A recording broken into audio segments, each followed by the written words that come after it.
Hello, the title of my presentation is Give Me Liberty, Debating the Patriot Stance During the American Revolution, and my name is Larissa Alvarez.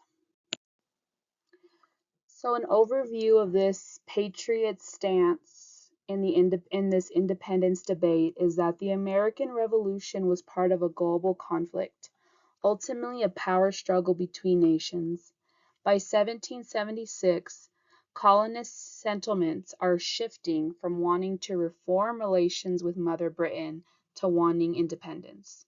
Beyond the intellectual principles of the revolution, colonists are willing to fight for liberty and risk everything to live free from tyranny. Also, the consequences for staying loyal to Britain outweigh the rewards. We patriots want to start a new nation that is not reliant on monarchs to rule, and we will no longer be intimidated by British soldiers. We will create an asylum on earth for civil and religious liberty. One of the main issues that we have with Great Britain is taxation without representation and British oversight on our economy. The Declaration of Independence states that tyrannical King George III has been imposing taxes without our consent. Because the American colonies have no representatives in Parliament, it is unjust to tax our states. King George III cannot impose a financial burden on our colonies as he sits on his throne in splendor across an ocean. As Thomas Paine said of the king, a pretty business for a man to be allowed 800 sterling a year, and worshipped into the bargain. Patriot leaders will not sit back idly as British monarchs attempt to repeal previously held policies and impose unjust taxes.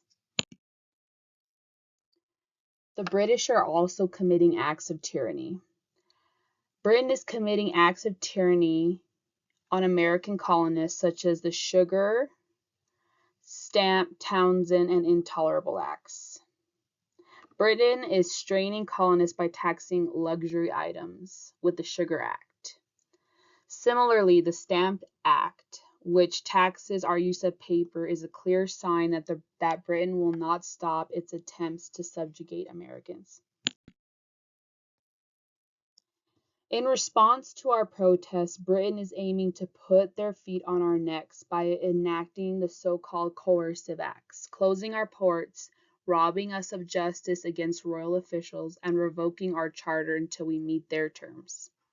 If we keep allowing these acts of tyranny, Britain will enslave us, and its unjust king will be our master.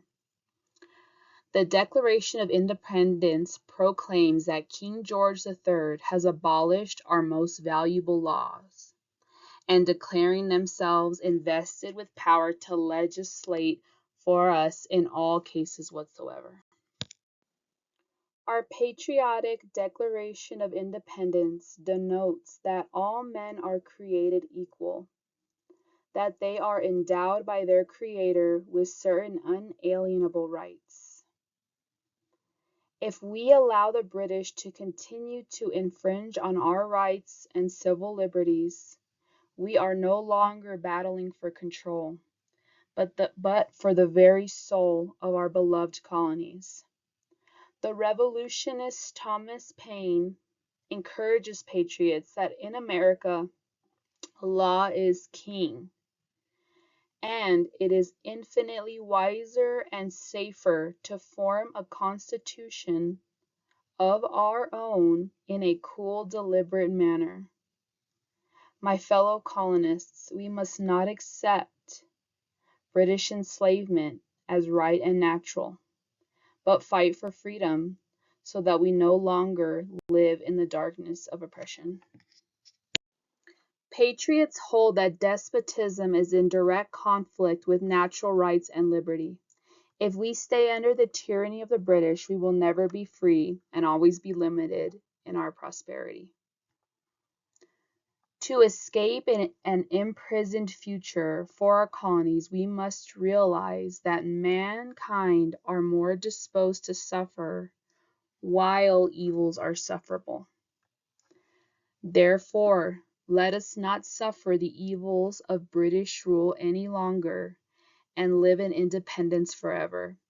We must not only think of the past injustices of monarchies, but also what injury will occur in the future if we continue to be confined by the British. On the subject of British subjugation, patriots are acutely aware that the independence revolution is, at its core, a battle for liberty against subjugation. Any thoughts of negotiating terms with Mother Britain would be akin to being betrayed with a kiss. Through its various taxes, military and political acts, Britain has shown we will never be more than a colony or an unruly child in its eyes.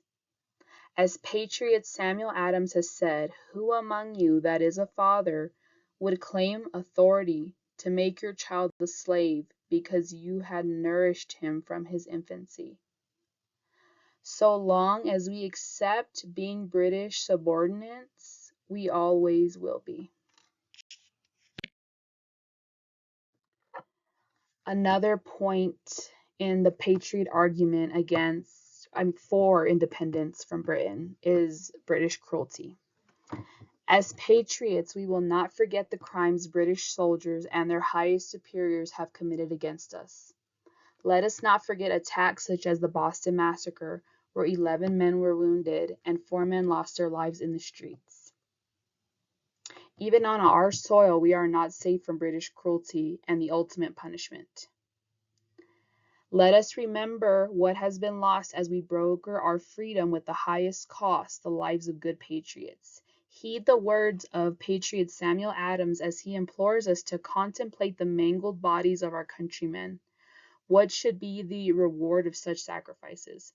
Plow and sow and reap to the glut and avarice of the men who have let loose on us the dogs of war?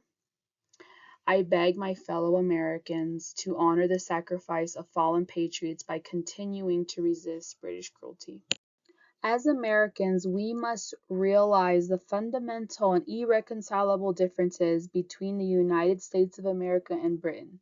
Patriot Americans have come to value freedom of every kind above the imaginary security of monarchical rule. Remember that King George III, declaring us out of his protection and waging war against us, has made us enemies by default.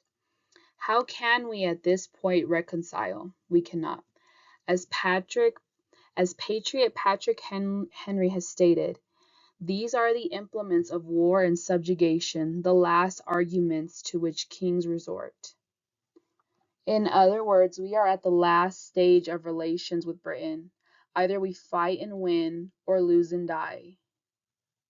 Some loyalists will tell you to avoid conflict, but I tell you, conflict has come whether we will or not.